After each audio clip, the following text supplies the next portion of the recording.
പവിത്രം സീരിയലിൻ്റെ latest episode review ആണ് പറയുന്നത്. അങ്ങനെ ശ്രീകാന്തിൻ്റെ ഗുണ്ടകൾ അനിയൻകുട്ടിനെ ഉപദ്രവിക്കാൻ വന്നുവെങ്കിലും എങ്ങനെയൊക്കെയോ അനിയൻകുട്ടിനെ രക്ഷിച്ചുകൊണ്ട് തന്നെ വിക്രം പതറാതെ നിൽക്കുകയാണ്. ചുറ്റും അപകടമാണ് എന്ന് തിരിച്ചറിഞ്ഞ് അവർക്കിനി അവിടെ നിൽക്കാനാവില്ല. നമുക്കിനി നാട് വിടാം അനിയൻകുട്ട, അതാ നല്ലത്, വിക്രം ഉറപ്പിച്ചു പറഞ്ഞു.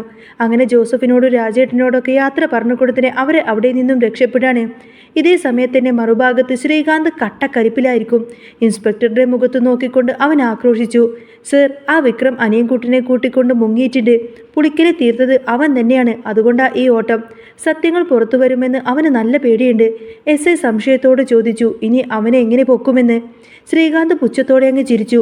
അവൻ്റെ ചങ്ങാതിമാർക്കറിയാം, അവന്മാരൊക്കെ പൊക്കിയാൽ മതി, എല്ലാം തത്ത പറയുന്നത് പോലെ അവർ പറഞ്ഞോളുമെന്ന് പറയും. പോലീസുകാരന് ഉറപ്പ് നൽകി. നിങ്ങൾ പേടിക്കണ്ട, അവന്മാരെ ഞങ്ങൾ പൂട്ടിക്കോളാം. വൈകാതെ തന്നെ ശ്രീകാന്തിൻ്റെ ഗുണ്ടകൾ ജോസഫിനെയും രാജേട്ടനെയൊക്കെ തല്ലി ചതച്ചുകൊണ്ട് ഒരു ഗോഡൌണിലേക്ക് കൊണ്ടുപോയിട്ട് അങ്ങ് കെട്ടിയിട്ടു. ശ്രീകാന്ത് ഇൻസ്പെക്ടറെ വിളിച്ച് വിവരം പറഞ്ഞു. സർ, വിക്രമിൻ്റെ ആളുകളെ ഞാൻ ഒതുക്കി വെച്ചിട്ടുണ്ട്, നിങ്ങൾ ഇങ്ങോട്ടേക്ക് വന്നാൽ മതി. ഇൻസ്പെക്ടറും സംഘവും അങ്ങോട്ടേക്ക് എത്തിയപ്പോൾ കണ്ടത് ചോരയിൽ ഒലിപ്പിച്ച് കിടക്കുന്ന അവരെയായിരിക്കും. പറയടാ, വിക്രം എവിടെ? ഗുണ്ടകൾ അവരെ വീണ്ടും ഉപദ്രവിച്ചുവെങ്കിലും അവരൊരക്ഷരം പോലും മിണ്ടിയില്ല. അവസാനം ഇൻസ്പെക്ടർ പറഞ്ഞു, ഇവന്മാരെ ജീപ്പിലേക്ക് കയറ്റി സ്റ്റേഷനിൽ ചെന്നിട്ട് മുറ അനുസരിച്ച് പെരുമാറിക്കൊള്ളാൻ ഇവന്മാർ വായങ്ങ് തുറന്നോളും. ശ്രീകാന്ത് ഇടയിൽ കയറി പറഞ്ഞു. സർ, എൻ്റെ അനിയത്തി വേദയും അവൻ തട്ടിക്കൊണ്ടു പോയിട്ടുണ്ട്, അവൻ എങ്ങനെയെങ്കിലും കണ്ടെത്തണം. ജോസഫിനെയും രാജേട്ടനെയൊക്കെ പോലീസ് കൊണ്ടുപോയതോടുകൂടി തന്നെ ശ്രീകാന്ത് ഏകദേശം ഭ്രാന്ത് പിടിച്ചൊരവസ്ഥയിലായിരുന്നു. സ്വത്തിനോടുള്ള ആർത്തി അവൻ്റെ സമനില തെറ്റിച്ചു. ഇതൊക്കെ കണ്ടുകൊണ്ടതിന് ശങ്കരനും പകച്ചുപോയി. ചന്ദ്രശേഖരൻ അരികിൽ വന്ന് പരിഹസിച്ചു. ശ്രീകാന്തെ, നിന്റെ വീട്ടിലുണ്ടായിരുന്നിട്ടും നിനക്ക് അവനെ ഒന്ന് പിടിക്കാൻ പോലും പറ്റിയില്ലല്ലോ, നീ ഇത്ര വലിയ മണ്ടനാണോ? ശ്രീകാന്ത് തർക്കിച്ചു. ഞാൻ അറിഞ്ഞില്ല അച്ഛാ, വിക്രമിനെയും അനിയൻകുട്ടനെയും അങ്ങ് തീർത്ത് കളയണം, അവന്മാരെ കൊന്നാലും ഇനി സത്യം പറയില്ല. ചന്ദ്രശേഖരൻ മുന്നറിയിപ്പ് നൽകി. വിക്രമും വേദയും കോടതിയിൽ ചെന്ന് നീയാണ് പുളിക്കരെ കൊന്നത് എന്നും വരുണിൻ്റെ കൊലപാതകത്തിന് പിന്നിൽ നീയാണെന്ന് മൊഴി കൊടുത്തു കഴിഞ്ഞാൽ പിന്നെ എല്ലാം തീരും. വാസവൻ എങ്ങാനും ഇതറിഞ്ഞു കഴിഞ്ഞാൽ പിന്നെ നിന്റെ ഒരു സ്വപ്നവും നടക്കില്ല. ശ്രീകാന്ത് പല്ലിറുമിക്കൊണ്ട് പറഞ്ഞു. അതിന് ഞാൻ സമ്മതിക്കില്ല അച്ഛാ, രണ്ടിനെയും ഞാൻ പൂട്ടും. ചന്ദ്രശേഖരൻ കൈ കഴുകി. നീ വേണമെങ്കിൽ അത് ചെയ്തോ, അവസാനം കൊടുക്കുമ്പോൾ എൻ്റെ പേര് പറയരുത്. ശ്രീകാന്ത് അങ്ങ് ഞെട്ടിപ്പോയി. അതെന്താ അച്ഛാ ഈ പറയുന്നത്? നമ്മൾ ഒരുമിച്ചല്ലേ ഇതെല്ലാം തന്നെ പ്ലാൻ ചെയ്തത്, ഇപ്പോൾ എല്ലാം എൻ്റെ തലയിലങ്ങ് ഇടാണോ എന്ന് ചോദിച്ചു. അന്നേരം ചന്ദ്രശേഖരൻ വിട്ടില്ല. പിന്നല്ലാതെ, പുളിക്കരി കൊന്നതും വരുണിനെ കുത്തിയതൊക്കെ സുധാകര മാഷിനെ തട്ടിക്കൊണ്ടുപോയതൊക്കെ നീ തന്നെയല്ലേ? എനിക്കതിൽ യാതൊരുവിധ പങ്കുമില്ല എന്ന് പറയും. ശ്രീകാന്ത് അങ്ങ് പൊട്ടിത്തെറിച്ചു. രക്ഷപ്പെടാനൊന്നും നോക്കണ്ട അച്ഛാ, പിടിക്കപ്പെട്ടാൽ നമ്മൾ രണ്ടുപേരും ഒരുമിച്ച് തന്നെയായിരിക്കും ശിക്ഷ അനുഭവിക്കുന്നത്. എല്ലാം ചെയ്യിച്ചത് അച്ഛനാണെന്ന് ഞാൻ വിളിച്ചു പറയും.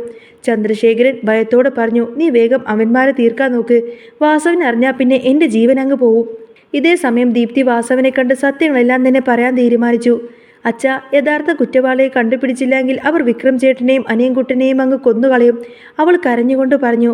വാസവൻ അവളെ ആശ്വസിപ്പിച്ചു. ഞാൻ നോക്കിക്കോളാം മോളെ. പക്ഷേ തെളിവില്ല, ദീപ്തി സംശയത്തോടെ പറഞ്ഞു. എനിക്കെൻ്റെ ഏട്ടൻ ശ്രീകാന്തിനെയാണ് സംശയം.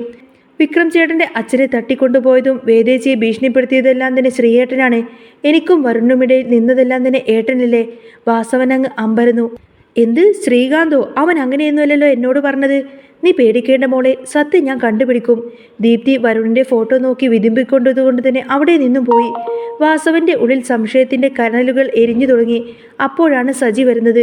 ജോസഫും രാജേട്ടനും സ്റ്റേഷനിലാണ് എന്നും അവർ ശ്രീകാന്തിൻ്റെ ഗുണ്ടകൾ തട്ടിക്കൊണ്ടുപോയതാണെന്നും സജി പറഞ്ഞു. വാസവൻ ആലോചിച്ചു. എന്തിനാണ് ശ്രീകാന്ത് വിക്രമിനെ ഇത്രയധികം തിരയുന്നത്? ഒരു പക്ഷേ അനിയൻകുട്ടൻ സത്യങ്ങളെല്ലാം വിളിച്ചു പറയുമെന്ന് അവന് പേടിക്കുന്നുണ്ടാവും. വാസവൻ ഉടനെ തൻ്റെ വിശ്വസ്തനായ ജോണിയെ വിളിച്ചു. വണ്ടി എടുക്ക്, നമുക്ക് സ്റ്റേഷൻ വരെ പോകണം. സ്റ്റേഷനിലെത്തിയ വാസവൻ ജോസഫിനോട് സംസാരിച്ചു. സർ, വിക്രം അനിയൻകുട്ടനെയും കൊണ്ട് മൂന്നാറിലേക്ക് പോയിട്ടുണ്ട്. സത്യം തെളിയിച്ച് അവൻ തിരിച്ചു വരും, ജോസഫ് രഹസ്യമായി പറഞ്ഞു.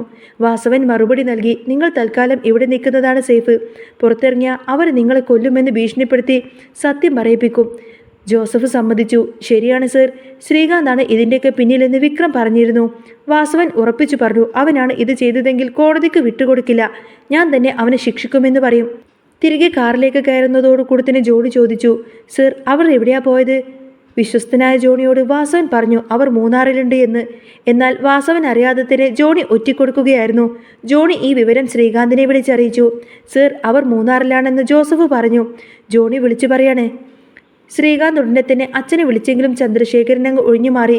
ശ്രീകാന്ത് തനിയെ പോവാൻ ഡ്രസ്സെല്ലാം പാക്ക് ചെയ്യുമ്പോൾ വർഷ വന്ന് തടഞ്ഞു. എങ്ങോട്ടേക്കാ ശ്രീയേട്ടായി പോകുന്നത് ഈ രാത്രിയിൽ? ശ്രീകാന്ത് പറയുന്നുണ്ട്. എല്ലാം അറിയാൻ നിനക്ക് ആളുണ്ട്. വാസവന്റെ വലം കൈ ജോണി എൻ്റെ കൂടെയുണ്ട്. വിക്രമിനെ നിർത്തിയിട്ട് ഞാൻ ഇനി മടങ്ങുള്ളൂ. വിക്രമിനെ തീർത്തിട്ട് ഞാൻ ഇനി എവിടെ നിന്നും മടങ്ങത്തുള്ളൂ. ഈ വീടിൻ്റെ അവകാശി നമ്മുടെ മകനാവണം. ഇതൊക്കെ ദീപ്തി ഒളിഞ്ഞു നിന്ന് കേട്ടു. അവൾ ഉടനെ വാസവനെ വിളിച്ചു. അച്ഛാ, ശ്രീകാന്തേട്ടൻ മൂന്നാറിലേക്ക് പോയിട്ടുണ്ട്. അച്ഛൻ്റെ കൂടെയുള്ള ജോണിയാണ് ആ ഒരു വിവരം നൽകിയത്. അവനെ വിശ്വസിക്കരുത്. വാസവൻ അങ്ങ് ഞെട്ടിപ്പോയി. താൻ അത്രമാത്രം വിശ്വസിച്ച് ജോണി തന്നെ ചതിക്കുമായിരുന്നു എന്ന് അവൻ തിരിച്ചറിഞ്ഞു. ദേഷ്യം കൊണ്ട് വിറച്ച വാസവൻ ജോണിയെ വീട്ടിലേക്ക് വിളിച്ചു വരുത്തി. ജോണി വന്നതോടുകൂടെ തന്നെ വാസവൻ അങ്ങ് വാതിലടച്ചു. ആരാടാ പുളിക്കനെ കൊന്നത്? എൻ്റെ കൂടെ നടന്ന് നീ എന്നെ ചതിച്ചു അല്ലേ? വാസവൻ ഒരു കത്തിയെടുത്ത് ജോണിയുടെ കഴുത്തിനെ നേരെ അങ്ങ് പിടിച്ചു. പേടിച്ചു വിറച്ച ജോണി സത്യം അങ്ങ് വിളിച്ചു പറഞ്ഞു. സർ, എന്നെ കൊല്ലരുത്. ശ്രീകാന്ത് ചന്ദ്രശേഖരന് ചേർന്നുകൊണ്ടാണ് എന്നെ കൊണ്ട് ഇതെല്ലാം ചെയ്യിപ്പിച്ചത്. പുളിക്കനെ കൊന്നതും വരുണിനെ കുത്തിയതുമെല്ലാം ശ്രീകാന്താണ്. വാസവൻ തൻ്റെ ഗുണ്ടകളോട് പറഞ്ഞു, ഇവൻ്റെ കൈയും കാലും അങ്ങ് തല്ലിയൊടുക്ക്. ഇനി ഇവൻ എഴുന്നേൽക്കരുത്. ശേഷം വാസവൻ ചന്ദ്രശേഖരനെ ബാറിൽ വെച്ച് അങ്ങ് പൊക്കി. അവനെ കഴുത്തിനങ്ങ് ഞെക്കിപ്പിടിച്ച് സത്യം പറയിപ്പിച്ചു. എല്ലാം ശ്രീകാന്ത് ചെയ്തതാണെന്ന് സർ. എനിക്കിതിൽ യാതൊരുവിധ പങ്കുമില്ല എന്ന് ചന്ദ്രശേഖരൻ കരഞ്ഞുകൊണ്ട് പറഞ്ഞു. വാസവൻ അവനെ സ്റ്റേഷനിൽ ഏൽപ്പിച്ചു. അവനെ ഞാൻ നിയമത്തിന് വിട്ടുതരില്ല. അവൻ്റെ ജീവൻ എനിക്ക് വേണമെന്ന് പറഞ്ഞ് വാസവൻ നേരെ മൂന്നാറിലേക്ക് തിരിച്ചു. മൂന്നാറിൽ വിക്രമും വേദയും അനിയൻകുട്ടനും ശാന്തമായി കഴിയുകയായിരുന്നു. പെട്ടെന്ന് അനിയൻകുട്ടന് ബോധം തെളിഞ്ഞു. അവൻ ഉറക്കത്തിൽ നിന്നും അങ്ങ് ഞെട്ടിയുണർന്നു. വിക്രമിനെയും വേദയും കൊണ്ടുകൊണ്ട് തന്നെ അവൻ പഴയതുപോലെ സംസാരിച്ചു. പുളിക്കനെ കൊന്നത് വേദയുടെ ഏട്ടൻ ശ്രീകാന്താണ് വിക്രം. ഞാനത് നേരിട്ട് കണ്ടതാണ്. അനിയൻകുട്ടൻ കരഞ്ഞുകൊണ്ട് പറഞ്ഞു. ഉടനെ തന്നെ അവരവിടെ നിന്നും മടങ്ങാൻ തീരുമാനിച്ചപ്പോഴേക്കും ശ്രീകാന്തും ഗുണ്ടകളും അവിടെ എത്തി. വലിയൊരു പോരാട്ടം തന്നെ അവിടെ നടന്നു. വിക്രം ശ്രീകാന്തിനെ അങ്ങ് തല്ലിച്ചതച്ചു. ആ സമയം വാസവൻ അവിടെ അവതരിച്ചു. ശ്രീകാന്ത് കത്തിയുമായി വിക്രമിനെ കുത്താനൊരുങ്ങിയപ്പോൾ വാസവൻ പുറകിലൂടെ വന്ന് ശ്രീകാന്തിൻ്റെ മുതുകിലേക്ക് അങ്ങ് ആഞ്ഞുകുത്തി. എൻ്റെ മകനെ കൊന്ന നിനക്ക് ഇത് തന്നെയാടാ ശിക്ഷ, വാസവൻ അലറിക്കൊണ്ട് പറഞ്ഞു. പോലീസ് എത്തിയപ്പോഴേക്കും വാസവൻ ആ ഒരു കുറ്റം സമ്മതിച്ചു. ഞാൻ ഇവനെ തീർത്തു. ഇനി ജയിലിൽ കിടന്നാലും എനിക്ക് യാതൊരുവിധ പരാതിയുമില്ല. അനിയൻകുട്ടൻ്റെ മൊഴി പ്രകാരം എല്ലാ സത്യങ്ങളും പുറത്തു വന്നു. ചന്ദ്രശേഖരനും ഇൻസ്പെക്ടർ സാബുവും അങ്ങ് പൂട്ടിലായി. ശ്രീകാന്ത് ആശുപത്രിയിൽ മരണത്തോട് മല്ലിടുമ്പോൾ സർവവും നഷ്ടപ്പെട്ട അവസ്ഥയിൽ അവനങ്ങ് ഒറ്റപ്പെട്ടു. വിക്രമും വേദയും അനിയൻകുട്ടനും എല്ലാ പ്രതിസന്ധികളെയും അതിജീവിച്ചുകൊണ്ട് ഒരു പുതിയ ജീവിതത്തിലേക്ക് ചുവടുവെച്ചു. ആശുപത്രിയുടെ വെളുത്ത ചുവരുകൾക്കിടയിൽ മരണത്തെ മുഖാമുഖം കണ്ടു കിടക്കുമ്പോഴും ശ്രീകാന്തിൻ്റെ ഉള്ളിൽ പക അടങ്ങിയിരുന്നില്ല. പുറത്ത് വാസവനും ചന്ദ്രശേഖരനും അഴിക്കുള്ളിലായി കഴിഞ്ഞു. ദിവസങ്ങൾ നീണ്ട പോരാട്ടത്തിനൊടുവിൽ ശ്രീകാന്ത് ജീവിതത്തിലേക്ക് തിരിച്ചു വന്നുവെങ്കിലും അയാളെ കാത്തിരുന്നത് ഇരുമ്പഴികളായിരുന്നു. ഡിസ്ചാർജ് ചെയ്ത അന്ന് തന്നെ പോലീസ് അയാളെ വിലങ്ങുവെച്ച് കൊണ്ടുപോയി. കോടതി മുറിയിൽ അനിയൻകുട്ടൻ വിറക്കാതെ തന്നെ ശബ്ദത്തോടെ മൊഴി നൽകി. സർ, ആ രാത്രി പുളിക്കനെ വെട്ടി വീഴ്ത്തിയത് ഞാൻ നേരിട്ട് കണ്ടതാണ്. ശ്രീകാന്തും ഇൻസ്പെക്ടറും കൂടിയിട്ടാണത് ചെയ്തത്. അനിയൻകുട്ടൻ്റെ മൊഴിയും ജോണിയുടെ കുറ്റസമ്മതവും ശ്രീകാന്തിൻ്റെ വിധി എഴുതി. ഇരട്ട കൊലപാതകത്തിനും ഗൂഢാലോചനക്കും ശ്രീകാന്തിനും ചന്ദ്രശേഖരനും ജീവപര്യന്തം തന്നെ തടവ് വിധിച്ചു. കോടതി വിധി കേട്ട് വർഷ ആകെ തകർന്നു പോവാണ്. തൻ്റെ മകൻ്റെ ഭാവിയോർത്ത് അവൾ അലമുറയിട്ട് കരഞ്ഞു. എന്നാൽ വർഷയെ ആശ്വസിപ്പിക്കാൻ ദീപ്തിയും വേദയും കൂടെ ഉണ്ടായിരുന്നു. ഏട്ടൻ ചെയ്തത് തെറ്റാണ് വർഷേച്ചി. ഇതിനുള്ള ശിക്ഷ ഏട്ടൻ അനുഭവിച്ചേ പറ്റൂ. പക്ഷേ നിന്നെയും കുഞ്ഞിനെയും ഞങ്ങൾ പൊന്നുപോലെ നോക്കും, വേദ വർഷയെ ചേർത്ത് പിടിച്ചുകൊണ്ട് പറഞ്ഞു. മാസങ്ങൾ അങ്ങനെ കടന്നുപോയി. വിക്രമും വേദയും അനിയൻകുട്ടനും ആ പഴയ തറവാട്ടിൽ സമാധാനത്തോടെ താമസം തുടങ്ങി. വിക്രം തൻ്റെ പഴയ ജീവിതത്തിലേക്ക് തന്നെ മടങ്ങിയെത്തിയിരുന്നു. അനിയൻകുട്ടൻ ഇപ്പോൾ പഴയതുപോലെ തന്നെ മിടുക്കനായി കഴിഞ്ഞു. അങ്ങനെ തറവാട്ടിലെ അന്തരീക്ഷം മെല്ലെ അങ്ങ് മാറിത്തുടങ്ങി. ആ ഒരു ജയിലിനകത്ത് കടന്നുകൊണ്ടതിന് ചന്ദ്രശേഖരൻ തൻ്റെ തെറ്റുകളോർത്ത് പശ്ചാത്തപിച്ചു. മകനെ അന്ധമായി സ്നേഹിച്ചതും അവനെ തെറ്റായ വഴിക്ക് നയിച്ചതും വലിയ പാപമാണെന്ന് അയാൾ തിരിച്ചറിഞ്ഞു. എന്നാൽ ശ്രീകാന്ത് ഇപ്പോഴും നിശബ്ദനായിരുന്നു. അയാളുടെ കണ്ണുകളിൽ പഴയ തിളക്കമൊന്നുമില്ല. പകരം തോൽവി സമ്മതിച്ച ഒരുവൻ്റെ ശൂന്യത മാത്രം. വാസവൻ ജയിലിനുള്ളിലാണെങ്കിലും തൻ്റെ മകൻ്റെ ആത്മാവിന് നീതി കിട്ടിയെന്ന ആശ്വാസത്തിലായിരുന്നു അയാൾ. ദീപ്തി ഇടയ്ക്കിടയ്ക്ക് തന്നെ പോയിട്ട് അച്ഛനെ കാണാറുണ്ട്. അച്ഛ, വരുൺ ഉണ്ടായിരുന്നെങ്കിൽ അച്ഛൻ ചെയ്തത് ഒരിക്കലും അംഗീകരിക്കില്ലായിരുന്നു. എങ്കിലും അച്ഛൻ എനിക്ക് അച്ഛൻ തന്നെയാണ്, അവൾ വിതുമ്പലോടെ കൂടെ പറയുമ്പോൾ വാസവൻ്റെ കണ്ണുകൾ നിറഞ്ഞു. വർഷങ്ങൾക്കിപ്പുറം ആ തറവാട്ടിൽ വീണ്ടും സന്തോഷം പടർന്നു.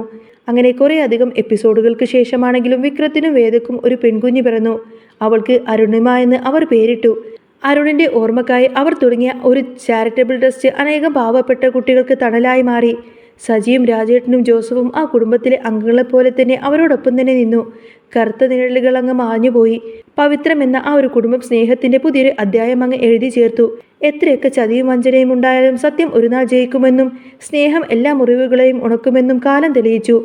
അങ്ങനെ പവിത്രത്തിൽ ഇനി വരാൻ പോകുന്ന നല്ല സൂപ്പർ അടിപൊളി ത്രില്ലിംഗ് എപ്പിസോഡുകളൊക്കെ തന്നെയാണ് കേട്ടോ. നിങ്ങൾക്ക് ഈ ഒരു ചാനൽ ഇഷ്ടമാവുകയാണെങ്കിൽ സബ്സ്ക്രൈബ് ചെയ്യാനും സപ്പോർട്ട് ചെയ്യാനും മറക്കല്ലേ. നെക്സ്റ്റ് വീഡിയോ ആയിട്ട് ഉടനെ വരാം. ബൈ.